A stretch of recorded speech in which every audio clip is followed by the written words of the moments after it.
Buyer's Remorse.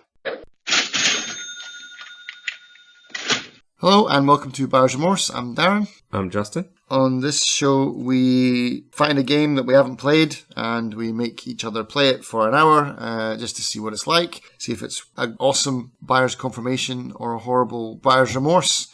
Go on then, what's the name of today's wonderful game? Super Hexagon. That's not ringing any bells. Sounds awesome though.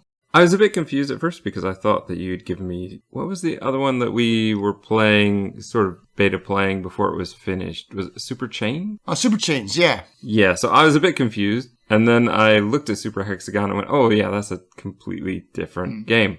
Super Chains is good. It is good. Yeah, but how about Super Hexagon? Well, Super Chains is more my style. Right. Super Hexagon is developed and published by Terry Cavanaugh, who very long-time listeners of the podcast will know because that was, I believe, the first game I played for Buyer's Remorse, which was the 6v game. Oh, right, okay. Yeah, okay. It's not a bad game. No, this is a completely different game, though. Similar reviews, though. Recent, very positive. Overall, overwhelmingly positive. It's only $3 at base, and I know I didn't pay that. So why did I give you this? I don't know. I was totally surprised and looked at it and went, well, he was a fool for giving me this one. Yeah. But were you, though? Oh, okay.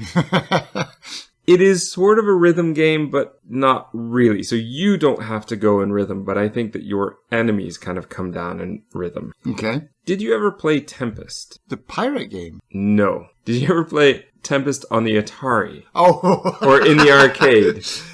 No. That's unfortunate, because a lot of the references I want to make have to do with Tempest. So Tempest was essentially you on a polygonal shape. Okay. And I think the very first one, is a hexagon. So I constantly was thinking about that game as I was playing this one. You play in a field that you could see as either being two-dimensional and things are coming from the outside, or you could see it as you being in the center of a tunnel and things are coming down at you. Okay. The thing is, with Tempest, you start at the back and you're working your way forward, so everything is coming at you from the center. Whereas in Super Hexagon, it's just the opposite. Everything that's going to hurt you is coming from behind you, from the outside of the screen. Right. Is trying to trap you in. You don't get to kill anything. This is all about just avoiding the obstacles. So in the hexagon, lines are coming down in different patterns. And the worst one, of course, is when all but one of the sides is something that's going to kill you. Right.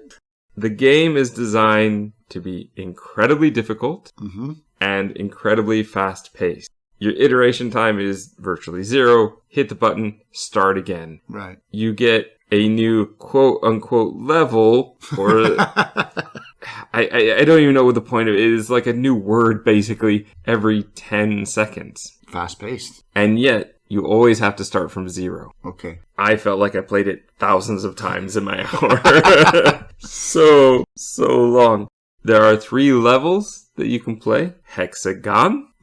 Hexagoner, Hexagon Est. Okay. Now there are more, but I did not get anywhere close to unlocking those because I could not even conquer Hexagon. Okay. There is a leaderboard. I, under Hexagon, by the end of the hour, finally made it past 20 seconds. So I made it to 22 seconds. Hexagoner, I only made it past the first sort of landmark, 10 seconds, 30 even. And Hexagonist couldn't even do that. It was 6 seconds is about the longest I made. 6 seconds. 6.07 seconds, yes. That's insane. Leaderboard, my friend of the podcast, Crimson Albedo, has over 60 seconds on each. Whoa. Which just tells me either he's incredibly good at this game or he was incredibly dedicated to finishing it in a way that I probably won't. But we'll see as time plays out. You're only controlling the left and right. So you're going, clockwise, counterclockwise. Right. Think of it that way. Just avoiding. Yeah. Stuff. And this is where I kind of miss Tempest. In the same way, when I try to play Tempest on the computer, it's just not the same. In the arcade, you would have a spinning control. Oh, yeah, I remember those, like for Arkanoid and stuff like that, those spinning paddle things. And that, for me, is just way better for this kind of game because you're looking at it as a sort of circle. You would have that. Yeah. That would just be way better. Going left to right sometimes when your triangle, which is your character, when your triangle is at the bottom, you have to think backwards. Yes, yeah. On the screen it's left, but really I need to be going clockwise. So I just can't seem to make my brain get around that the way that it should.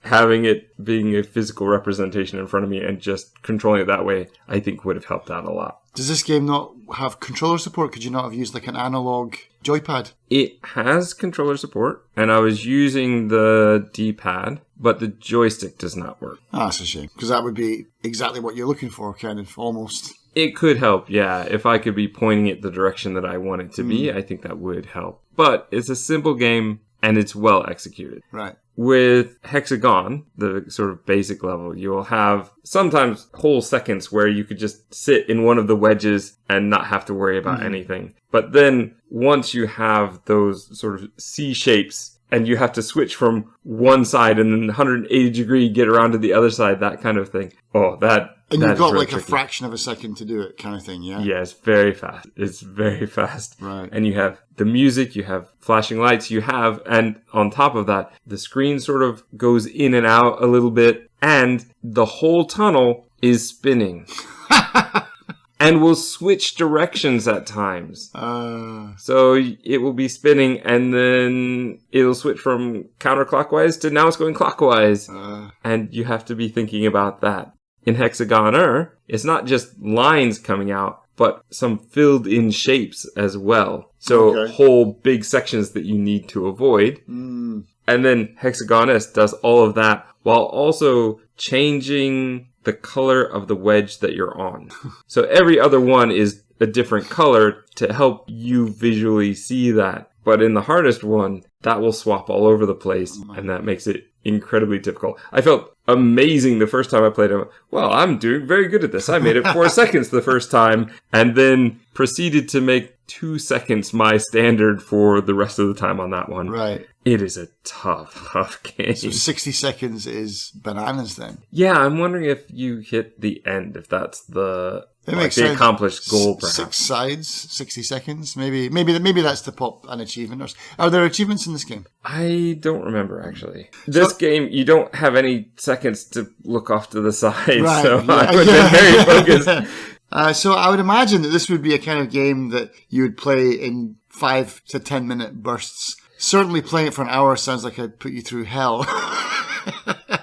I think it would have been better in 5 to 10 minute bursts, yes. I think that this is much more the type of game where you go in and you try it for 5 minutes a day. Yeah. And hopefully you start to get the pattern of how it works. Get like a good run, yeah. And then you can tap out when you want to. Man, your brain must have been mush after 60 minutes of this. Yeah, I wasn't feeling my most mentally aware. I was just focused. And of course then that sort of techno-electronic music was going through my head afterwards. Yeah. I will say, it's not my type of game, but it's very well put together. Yeah, I mean, I like that developer. I'm not a huge fan of that VVV game, but it's smooth, it works well, it does exactly... It did a lot of really interesting things, I think. And the other game is Dicey Dungeons, which I have, but I just haven't played yet, but also looks very interesting. I think I know you're going to ask, I think I would recommend it to you if you happen to already have it, but I just don't see this being your type of game. No. I would, however, recommend this to people who love those really challenging, maybe obstacle course type games. Yeah. and doing platform runs. The kind of game where if you like going in for the daily level challenge, I don't think this is going to have that same kind of appeal where you're going to want to do it for months on end. But I could see people wanting to do this for a few weeks. I could see this being the kind of game where two friends would keep challenging each other. Oh, I made it to 12.5 seconds. And so the other friend will strive to get to 12.45 seconds. Right. I could see that. But on my own playing this, yes, it's not really my type of game.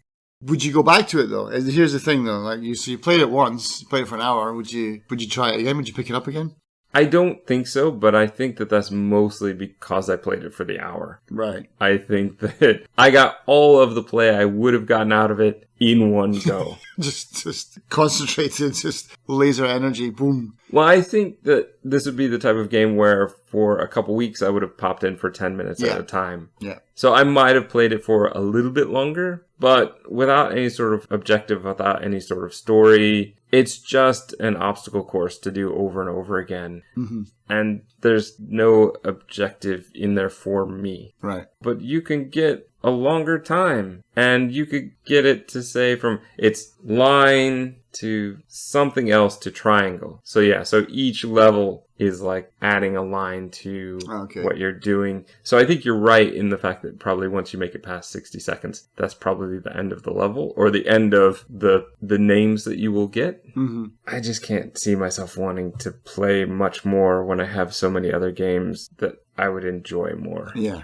So how would you tag it then? I mean, it sounds like a rhythm game, but not really a rhythm game. Yeah, I think it's a rhythm game, but it's a rhythm game, like I said, only in the way that the obstacles are going to be attacking you. You don't have to move on rhythm. Is it like the obstacles hit the line of the hexagon on the beat kind of thing? That's when they land? Well, I don't think that they land that way, but I feel like that's how they appear. Okay. But for me, a rhythm game is usually you have to move on. Rhythm. You're hitting the timing, yeah. Which was a real problem with me for, I think, bullets per minute, BPM, I think I was playing, because I felt like I had to only fire on the rhythm, but the enemies could move freely, and that didn't feel very fair. Whereas, what's that really famous one? Beat Saber? Oh, okay, maybe. I was thinking Metronomicon. There's one where it's sort of like a dungeon crawler. Oh, yeah. In that one, you have to move on the beat, and the enemies are also moving on the beat. This one, you can move freely. As freely and quickly as possible, really. So I wouldn't really put it down as a rhythm game, but I would say it probably would help if you're good at rhythm games. As far as tags, I would just go with 3 that they have on their store page. Difficult, indie, fast-paced. That seems to be 3 that I think you need to be aware. It's an indie game, it is incredibly difficult, and it is incredibly fast. So if those things are for you, then great, and if not, you've been warned. And I think that fits this very well. So, I don't know. I don't know what you're going to say next. Is it a remorse or a confirmation? I think it's very well put together. I think if I had been playing this with other people, this could be a lot of fun. It's just not my type of game. And this one, I'm not going to penalize for that. That's not their fault. And $3 is a fantastic price for this kind of game. So I probably won't play again, but for that hour, I'd say it was a confirmation. Buyer's confirmation.